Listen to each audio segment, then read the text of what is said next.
लतीफ़ खोसा साहब NA-122 से पहले तो पाकिस्तान तहरीक इंसाफ की तरफ से, लेकिन अब एज इंडिपेंडेंट के इनका सिंबल होगा, वो हमें ज्वाइन कर रहे हैं। लतीफ़ खोसा साहब, मैं आपके हलके में मौजूद हूँ, लाहौर में। आप इस वक्त हैं इस्लामाबाद में। ये बताइए, इलेक्शन में अब आपके प्रॉस्पेक्ट्स क्या होंगे? बल्ले का निशान छीना जा चुका है। क्या आपके वोटर को पता होगा लतीफ़ खोसा का सिंबल कौन सा है, किसे वोट डालना है और बाकी आपके जो लाहौर के अंदर कंटेस्टेंट्स हैं उनका फ्यूचर क्या है? अब देखिए मलिक साहब, एक बात तो ये है कि पाकिस्तान तहरीक इंसाफ ही का मैं मेंबर हूं, क्योंकि पाकिस्तान तहरीक इंसाफ डिसॉल्व नहीं हुई है। It subsist as a political party. सियासी जमात को अगर किसी ने ख़त्म करना है तो वो सुप्रीम कोर्ट ही आर्टिकल 17 में कर सकती है। इलेक्शन कमीशन के दायरे अख्तियार में है ही नहीं सिरे से। ये सिर्फ उन्होंने सिंबल की हद तक लिया है कि हमारा बल्ले का निशान, लेकिन पार्टी को वो डिसबैंड नहीं कर सकते। ये है कि आप सारे लोग आज़ाद अराकीन की हैसियत से मुंतखब होंगे, पार्टी को रिजर्व सीट नहीं मिलेंगी, आप आज़ाद उम्मीदवार के तौर पर मैदान में उतर रहे हैं। आप खातिर जमा रखें, रिजर्व भी हम लेंगे, और वो मैं अभी स्ट्रैटेजी नहीं बताना चाहता, लेकिन हम बिल्कुल लड़ेंगे। आज मैंने जो सुप्रीम कोर्ट में गालिबन आपने सुन ही लिया होगा, चीफ जस्टिस साहब की सरबराही में जो बेंच थी, मैंने उन्हें कहा है और वाज़े तौर पर कहा है कि हमें जितना मर्जी दीवार के साथ लगा लें, हम तो लेवल प्लेइंग फील्ड मांगने आए थे, आपने फील्ड ही खींच ली, छीन ली हमसे। और 11:30 बजे रात को आपने फैसला सुनाया, और हमारे लिए वो स्पेस भी ना रही कि हम जो है कोई पॉलिटिकल अलायंस कर सकें। अगरचे हमने जो पॉलिटिकल अलायंस किया था, पीटीआई के जो अरकान एज इंडिपेंडेंट जीतेंगे, तो जो इंडिपेंडेंट जीत के कौमी असम्बली का रुकन बनेंगे, तो क्या कौमी असम्बली के अंदर जाने के बाद वो दोबारा से पीटीआई एक as a party, parliamentary party, election commission को लिख के दे सकते हैं कि हम पीटीआई के रुकन है और हमें उसी का मेंबर तस्वर किया जाए और वहाँ एक पार्लियामेंट्री पार्टी आपकी बन जाए? ये चीज़ मुमकिन है? यही तो मैं आपको अर्ज कर रहा हूँ कि पाकिस्तान तहरीक इंसाफ सबसिस्ट करती है। It is a political party. So इसके बाद हम जीतने के बाद ला महाला पाकिस्तान तहरीक इंसाफ ही के फोल्ड में आकर पॉलिटिकल पार्टी, क्योंकि आपको चॉइस देनी पड़ती है with in a specified time, और बड़ा लिमिटेड टाइम है कि आप इंडिपेंडेंट जो है वो ज्वाइन कर लें किसी सियासी जमात को अपनी पसंद की। तो लामहला उस वक्त तक तो जो क्रेज से जो पीटीआई के वोट से जीता है वो पीटीआई ही की फोल्ड में जाएगा, और हम सबसे बड़ी जमात के तौर पर पार्लियामान में आएंगे और असेंबलियों में भी आएंगे। और इसलिए वो जो क्लॉज होगी कि जी आप जिसको मर्जी उठा लें और जिसको मर्जी फिर शामिल करा लें और आप हमारे जीत पर जो है आप डाका मार लें, ये नहीं चलेगा। सो इसलिए जिसकी भी गलतफहमी है ये दूर कर लें। हाँ, अलबत्ता पहला आपका जो सवाल था वो बड़ा पर्टिनेंट था, और आज NA-122 के हवाले से आपकी क्या उम्मीद है? जी इंशाल्लाह ये देखें वन साइडेड है।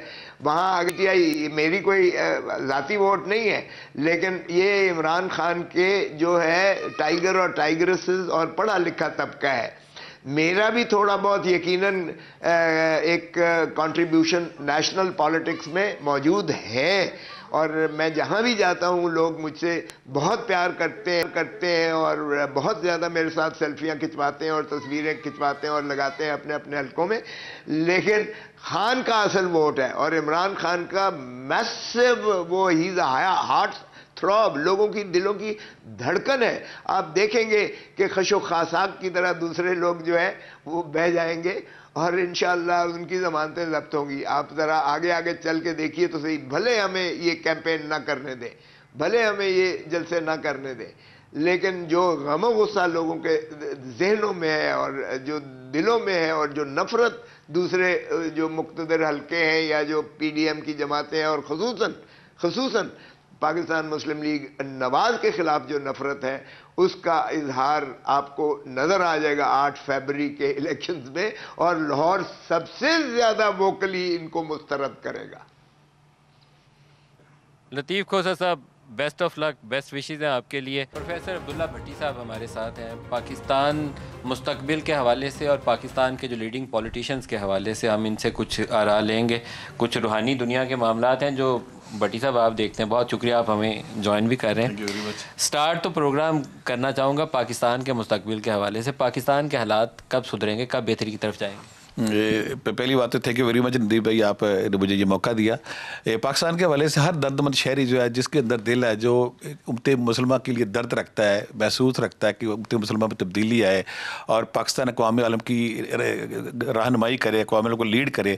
और बड़े अरसा दराज से ना उस मसीहा की तलाश में, उस मसीहा की नज़र में कि वो कब आए जब पाकिस्तान के हालात बदलें। तो पिछले कई अशरों से जो पाकिस्तानी सियासतदानों ने और मुख्तलिफ लोगों ने अपने अपने तौर पर इसको बिगाड़ने को, इसको ख़राब करने का जो अपना हिस्सा डाला है, आखिरकार अल्लाह को तरस आ गया और अल्लाह अब लगता है, आसार बता रहे हैं कि अल्लाह की ज़ात इन जो लूले लगड़े हमारे सियासतदान हैं, जो बाकी लोग हैं, इनको वो सलाहियत, इनको वो अकल, इनको वो शऊर देने लगा है कि पाकिस्तान के लाज सही डगर पे आएंगे। और मुझे लगता है कि 1.5 से 3 साल के अंदर वो चीज़ें इज्तिमाई शऊर बेदार होगा, फिक्री बेदारी होगी और चीज़ें ऐसा ऐसा ना। ये 1.5 से 3 साल में क्या होगा? 3 साल बाद तो बेहतरी एक शऊर आएगा अवाम में और अवाम इस तरह इस कदर बालग, इस कदर बाशऊर हो जाएंगे कि जो हुक्मरान है वो मजबूर हो जाएंगे कि इस मुल्क की बागडोर सही तरीके से चलाएं, सिरात मुस्तकीम पे चलें और जो फ्रॉड, झूठ, करप्शन का यहाँ पे दरिया बह रहा था, लोग बैंकों के बैंक डकारे जा रहे थे, उस पर रुकावट आएगी और चीज़ें सीधे रास्ते पे आएंगी, चीज़ें ऑर्गेनाइज होना शुरू होंगी और 10 से 12 साल में इंशाल्लाह पाकिस्तान उस मुकाम पे होगा जिसके बारे में औलिया अल्लाह और बहुत सारे लोग कहते थे कि यहाँ से अक़वाम आलम के फैसले होंगे। वो तो सूफी बरकत साहब की एक पेशगोई है और भी बहुत सारे लोग जो भी सारे रूहानी दुनिया के लोग उसको फॉलो करते हैं। हाँ, कि अक़वाम एक दिन आएगा कि अक़वाम आलम के क्योंकि पाकिस्तान में होंगे। अभी तो अक़वाम आलम के आगे हम ही आप, क्योंकि मलिक साहब पूरी दुनिया को आप हंगा लें, 1.5 अरब सवा अरब जो मुसलमान हैं, इनमें जो इश्क रसूल का जज्बा है वो सिर्फ पाकिस्तान में है और ये वो जज्बा है जो ना गालिब आएगा हर चीज़ पे। और इंशाल्लाह एक टाइम ऐसा आएगा इसी जज्बे की बदौलत यहाँ पे करैक्टर के वो हमालिया पैदा होंगे जो दुनिया को लीड करेंगे। बड़े बड़े पॉलिटिशियन जो पाकिस्तान के, जिनकी आपका ख्याल है कि लूले लंगड़े भी अब, लेकिन उनको मजबूरन कुछ सीधे रास्ते, इज्तिमाई शऊर, इज्तिमाई बेदारी। इमरान से शुरू करते हैं। इमरान का सियासी मुस्तकबिल क्या है? अभी वो बुरी तरह अपने फंसा हुआ है और उसने जो अपनी हमाकतें की हैं, गलत बंदों को चुनाव करके, गलत तकब्बर गरूर के जिस वो सिंहासन पे बैठा है और वो अल्लाह की ज़ात हरकत में आई और उसने, मैं कहूँगा कि वो गिरफ्त में है, किसमें वो उसे तौबा करनी चाहिए और अपने जो उसके कितना अर्सा, अभी कुछ अर्सा मुश्किल टाइम है। आप इमरान से मिलते भी रहे, आपका तजिया क्या कहते हैं इमरान के? इमरान की जो अच्छाई है वो इस मुल्क को सुधारने का दर्द उसके अंदर है, वो चाहता है कि इस मुल्क, लेकिन उसकी जो खामी रही है कि उसने right job for right person नहीं किया। प्रॉपर बंदे को अगर वो चुन लेता है इमरान, हाँ प्रॉपर बंदों को उनकी ओहदों पे बिठा देता तो ये हमारा मुल्क तरक्की करना था। उसकी जो चॉइस ऑफ इंसानों की और मुख्तलिफ बंदों की चॉइस थी ना, वो बताती थी कि वो सीरियस नहीं है। वो सिर्फ जब उसकी बागडोर ऐसे हाथों में, अभी उसकी सजा का अमल है, कब तक जारी रहेगा? अल्लाह उसे जल्दी माफ़ कर दे। अभी मुझे लगता है कि वो गिरफ्त उसकी नजर आ रही है। ये सालों में मोहित हो सकता है, सालों में मोहित हो सकता है। और नवाज शरीफ का मुस्तकबिल क्या? अच्छा, आप इंसानों को अगर मुताला करें तो नवाज शरीफ उन लोगों में शामिल है। मैं ये नहीं कहता कि आले शरीफ ने या जरदारी ने इस मुल्क के बड़े एहसान किए हैं, इस मुल्क के अवाम सिसकती तड़पती अवाम के लिए बड़े काम किए हैं, उन्होंने भी कोई काम नहीं किए। लेकिन नवाज शरीफ उन लोगों में शामिल है जिस पे मुकद्दर बेहरबान है पहले दिन से। आप उस इंसानों की हिस्ट्री उठा के देख लें कि जब वो गिरफ्त में आता, कभी वो मदीना बाग बैठा होता है, कभी वो लंदन बैठा होता है, तो वो एक खुशकिस्मत इंसान है। इमरान भी उन लोगों में शामिल है। अगर आप इमरान को देखें तो इमरान और नवाज शरीफ 2 मुकद्दर के धनी इंसान पैदा हुए हैं जो करैक्टर के हवाले से, किरदार के हवाले से बहुत सारे बशरी तकाज़ों में उलझे नजर आती है हमें। 8 फरवरी के इलेक्शन के बाद नवाज शरीफ का मुस्तकबिल क्या? वज़ीर आज़म बनेंगे या उनकी पार्टी से कोई बनेगा? क्या होगा? शरीफ इस पोजीशन में होगा कि वो जिधर चेहरा करेगा इक़्तिदार का उधर बैठेगा। क्या खुद वज़ीर आज़म बनेगा या कोई और बनेगा? किसी को भी बना सकता है, लेकिन इक़्तिदार उसके हाथ पे होगा। खुद भी बन सकता है और किसी को भी बना सकता है। इसमें मैं फिर बहुत सारे लोग जो, आपकी राय क्या है, खुद बने या किसी को बनाए? बहुत सारे जो, आपकी राय क्या है? मेरी राय ये है कि अगर वो उसकी सेहत उसे इजाज़त देती है इक़्तिदार की बसरत में बैठना और इस 24 करोड़ की जो अवाम है इनको सिरात मुस्तकीम पे लाना है, इनकी ज़िंदगियों को बदलना एक कड़ा काम है। अगर वो मेहनत कर सकता तो आए, नहीं तो फिर मेकर के तौर पे पीछे बैठे और किसी इंतहाई शार्प तेज़ दर्द दिल रखने वाले बंदे को गुजारते हो। कौन कोई 2-3 बंदों के नाम? अभी लीडर में तो कोई भी नहीं है, लेकिन अल्लाह को जब तरस आता है किसी के अंदर ये दर्द पैदा करेगा और दर्द पैदा करने का टाइम आ गया। अभी आपके सामने ऐसा कोई नाम नहीं है? अभी तो नहीं। जो इनके बच्चे हैं, मरियम नवाज हैं या उधर जरदारी के साहबजादे हैं बिलावल भुट्टो, इनका सियासी मुस्तकबिल है? इसे भी हम मुकद्दर का एक पुरस्कार भेद समझ लें, एक पुरस्कार राज समझ लें कि ये हमारी किस्मत कह लें, जो भी है उन्होंने आना है और ये आंख में चोरी चलती रहनी है अगले कई सालों, कई शरों तक वो इख्तियार में आएंगे। अच्छा, जो मौजूदा आर्मी चीफ है पाकिस्तान के, जनरल आसिम मुनीर, मैं बहुत सारी शख्सियात का नाम नहीं लूँगा, इनकी जब तैनाती होने वाली थी तो उस वक्त एक्सटेंशन का भी माहौल चल रहा था, आपसे भी किसी ने मशवरा भी मांगा होगा। नवाज शरीफ ने प्रेफर किया था कि बजाय एक्सटेंशन देने के जनरल आसिम मुनीर को लगाया जाए। आपसे किसी ने पूछा था तो आपने राय दी थी कि जनरल आसिम मुनीर पाकिस्तान के लिए अच्छे होंगे या इनकी अपॉइंट? आपसे पूछा गया था, किसी ने पूछा था आपसे? पूछा था। किसने पूछा था?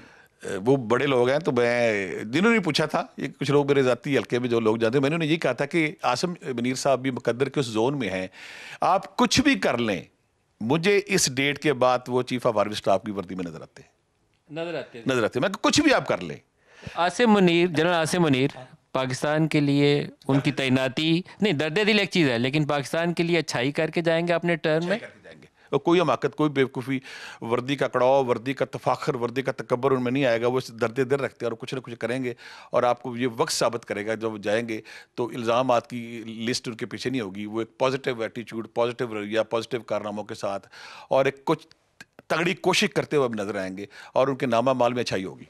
3 साल करके चले जाएंगे या वो भी एक्सटेंशन के पीछे भागेंगे? 3 साल करके चले जाएंगे। फ़ौज और एक पाकिस्तान के एक और जो अलमिया ये है कि फ़ौज कोशिश करती है कि वो सियासी मामलात में आ जाए। अभी 9 मई जो कुछ हुआ, सियासतदान ने एक ने कोशिश की कि वो फ़ौज को सीधा कर दे अवामी ताकत से। ये अपनी अपनी जगह पे आके दायरे काम करेंगे कि नहीं करेंगे? जुडिशरी अपनी जगह पे आए, फ़ौज अपनी जगह पे। जो पाकिस्तान का सिस्टम है, जो पाकिस्तान की आवाम को आदत पड़ गई है, पाकिस्तान के कल्चर को, जो एस्टेब्लिशमेंट को, यहाँ पे इक़्तिदार की राहदारियाँ, जो सारे ये सिस्टम को अगर हम बगौर इनका मुताला करें तो अगले कई अशरों तक, कई सालों तक मुझे आर्मी का रोल नज़र आता है। और अगर हम आर्मी के रोल को बाहर निकालते तो हम सक्सेसफुली नहीं चल सकते। ये साथ चलेगी और लेकिन ये एक तय हो जाएगा कि आर्मी अपनी लिमिट्स में या अपनी उसकी बाउंड्री को तय कर लेगी, मैंने यहाँ तक रहना है। लेकिन अगर आप ये कहें कि वो इक़्तिदार की पर असरअंदाज नहीं होंगे तो वो होंगे, ये साथ चलता नजर आता है। अभी लोगों की ज़िंदगियों में बेहतरी आएगी कि नहीं? जो महंगाई, बेरोज़गारी अभी जिससे हम गुजर रहे हैं 2-3 सालों में, ऐसा स्पैन है कि एक जो मिडिल क्लासिया था ना, वो रोटी खाने से भी मुश्किल हो गया। अब उसकी ज़िंदगी कब सुधरेगी? असल में दीप भाई, बहुत सारे लोग हमारे हुक्मरानों पर इल्ज़ाम देते हैं, इसमें कोई शक नहीं कि इनकी हमाकतें हैं, कोताहियाँ, इनकी सिलसिला बड़ा लंबा है। लेकिन अगर हम महंगाई की लहर देखें, महंगाई का तूफान देखें तो पूरी दुनिया इसकी लपेट में आई हुई है। हम ये नहीं कि सिर्फ पाकिस्तान में महंगाई है, लेकिन पाकिस्तान की जो मैनेजमेंट है या इक़्तिदार के जो हमारे लोग हैं, ये इसको कंट्रोल कर सकते हैं। तो मैं वो कहता हूँ कि ये अभी इन्होंने कुछ नहीं करना, लेकिन अल्लाह को हम पे तरस आने लगा है, अल्लाह को हम पे रहम आने लगा, अल्लाह को हम पे प्यार आने लगा है। अब इनके अंदर इज्तिमाई शऊर बेदार होगा और ये परफॉर्म करेंगे, क्योंकि इन सारी पार्टियों को पता चल गया अगर हम परफॉर्म नहीं करेंगे तो हमारा सर्वाइवल नहीं है। अब इन्होंने अपनी सर्वाइवल के लिए और कुछ ना कुछ इन्हें शर्म भी अब आएगी कि अल्लाह ने हमें इतने मौके दिए हैं। और तीसरी बात, अल्लाह को हम पे प्यार और तरस आने लगा है। अल्लाह इज्तिमाई तौर पे इनके अंदर चेंज लाएगा और हमें अगर 1.5-2-3 सालों में ना हमारी जो बागडोर, हमारी जो सिमत है, हमारी जो मंजिल है, उस पर हम चलते नजर आएंगे। अच्छा, एक बुज़ुर्ग, मैं उनका भी नाम नहीं लेता, मैं उन्हीं की ज़बानी किसी दिन टीवी पे सुनाऊंगा। उनका ख्याल ये है कि ये अगला साल 2 साल पाकिस्तान में सख्त किस्म की अकाउंटेबिलिटी ड्राइव चलनी है, सख्त किस्म की अकाउंटेबिलिटी ड्राइव, सफाई का अमल शुरू होना है, उसके बाद बेहतरी की तरफ जाना है। आपको भी ऐसा नजर आता है? नहीं, अगर उन्होंने ये कहा ना कि ये हमारे बंदे खंभों पे लटके नजर आएंगे या उनको सरेआम चौकों पे सजाए देंगे, ऐसा अमल नजर नहीं आ रहा। अभी 7-8 महीने, साल तो ना, ये थोड़ी बहुत सेटलमेंट का गवर्नमेंट जो नहीं आएगी उसकी बात है। लेकिन जो प्लस पॉइंट है, जो अच्छाई नज़र आ रही है मुझे, लोगों में अब करप्शन से हटने का रुझान पैदा हो जाएगा। इक़्तिदार के जो लोग हैं वो अब डर जाएंगे कि हमारी ना, अगर हम दोबारा इस तरफ आएंगे तो हमारी ना अकाउंटेबिलिटी सख्त हो जाएगी। हमें अकाउंटेबिलिटी का उतना सख्त मेरी नज़र में नहीं आ रहा कि वो सरेआम फांसियाँ होंगी या कुछ तो खून बहा जाएगा या लोगों को लटकाया जाएगा, वो नहीं है। लेकिन कहीं ना कहीं कुछ ना कुछ होगा ज़रूर। अच्छा, सूफ़ी बरकत की वो जो उनके बड़े फेमस वर्ड्स हैं, आप जैसे बहुत सारे रूहानी दुनिया के लोग उसका जिक्र करते हैं कि वो एक वक्त आना है कि अक़वाम आलम के फैसले पाकिस्तान में होने हैं। वो वक्त कब आना है? उसको अगर हम लंबा देखें तो मेरा ख्याल है कि 10 से 15 साल ऐसा है जब हमारी आवाज़ बाअसर हो जाएगी। अभी हमारी आवाज़ अक़वाम आलम के फैसलों पे बाअसर नहीं है। अभी हम मुख्तलिफ ग्रुप्स के तो हम उधार मांगने दुनिया के आगे खड़े होते हैं, अभी हमारी आवाज़ कौन सुने? अभी तो हम कशकोल बने हुए हैं ना, हर जगह हमने कशकोल पकड़ा हुआ है। इवन कि हमारे इस्लामी जो मालिक भाई थे वो भी हमें अब वो यही समझते हैं कि ज़कात लेने आ गए, पैसे लेने आ गए। तो 10 से 15 साल अभी ना, मुझे लगता है कि हम उस पोजीशन पे, उस डगर पे या उस लाइन पे आएंगे कि हमारी आवाज़ अक़वाम आलम सुनना शुरू करेगी। लेकिन जो अक़वाम आलम के फैसले हैं वो अभी दूर है। अभी दूर है। आप कोई टाइम फ्रेम दें? उस पर 30 साल भी लग सकते हैं, 25 साल भी 25 साल भी लग सकते हैं। पाकिस्तान की इकॉनमी बेहतरी की तरफ जाएगी? आज ये अभी आपको 1.5 से 2 साल के अंदर नजर आएगी और अगले 5 साल के बाद आप देखेंगे चीज़ें बहुत पॉजिटिव हो चुकी हैं।